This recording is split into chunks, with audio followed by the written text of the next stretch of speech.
63 കൊല്ലമാണ് ആകെ ആയുസ്. അതിൽ നുബുവത്തിന് മുമ്പുള്ളത് 40 വയസ്സാണ്. നുബുവത്തിന് ശേഷമുള്ളത് കിഴിച്ചാൽ 23 കൊല്ലമാണ്. ആകെ കൂടി കിട്ടിയത് 23 കൊല്ലമാണ്. 23 കൊല്ലം കൊണ്ട് നീതി ലോകത്ത് നടക്കണം. 23 കൊല്ലം കൊണ്ട് പെണ്ണിനെ മോചിപ്പിക്കണം. 23 കൊല്ലം കൊണ്ട് കുഴിച്ചു മൂടപ്പെടുന്ന പെൺകുഞ്ഞിന് ജീവനേകണം. 23 കൊല്ലം കൊണ്ട് പെണ്ണിന് സ്വത്തവകാശം കൊടുക്കണം. 23 കൊല്ലം കൊണ്ട് ജോലി കഴിഞ്ഞു വരുമ്പോ വിയർപ്പ് വറ്റുന്നതിന് മുമ്പ് കൂലി കൊടുക്കാനുള്ള ഒരവസ്ഥ തൊഴിലാളികൾക്ക് മുമ്പിൽ സൃഷ്ടിക്കണം. 23 കൊല്ലം കൊണ്ട് വിദ്യാഭ്യാസം പ്രചരിപ്പിക്കണം.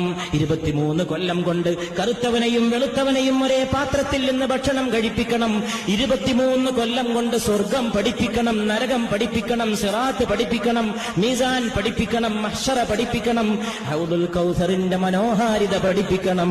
23 കൊല്ലം കൊണ്ട് രാഷ്ട്രീയ നീതി, 23 കൊല്ലം കൊണ്ട് ഇക്കണോമിക് ജസ്റ്റിസ്, സാമ്പത്തിക നീതി, 23 കൊല്ലം കൊണ്ട് പൊളിറ്റിക്കൽ ഫ്രീഡം, രാഷ്ട്രീയ സ്വാതന്ത്ര്യം, 23 കൊല്ലം കൊണ്ട് പേഴ്സണൽ ചാസ്റ്റിറ്റി, വ്യക്തിപരമായ വിശുദ്ധി, 23 കൊല്ലം കൊണ്ട് ഫാമിലി അഡ്മിനിസ്ട്രേഷൻ, കുടുംബത്തിന്റെ ഭരണം, 23 കൊല്ലം കൊണ്ട് നാഷൻ ബിൽഡിംഗ്, രാഷ്ട്ര നിർമ്മാണം, 23 കൊല്ലം കൊണ്ട് കൾച്ചറൽ റിനൈസാൻസ്, സാംസ്കാരിക നവോത്ഥാനം, 23 കൊല്ലം കൊണ്ട് സിവിലൈസേഷൻ, നാഗരികത, 23 കൊല്ലം കൊണ്ട് അതിനേക്കാളൊക്കെ അപ്പുറം ആകാശഭൂമികളെ പടച്ച റബ്ബിനെ പഠിപ്പിച്ചു കൊടുക്കണം ജനങ്ങൾക്ക്.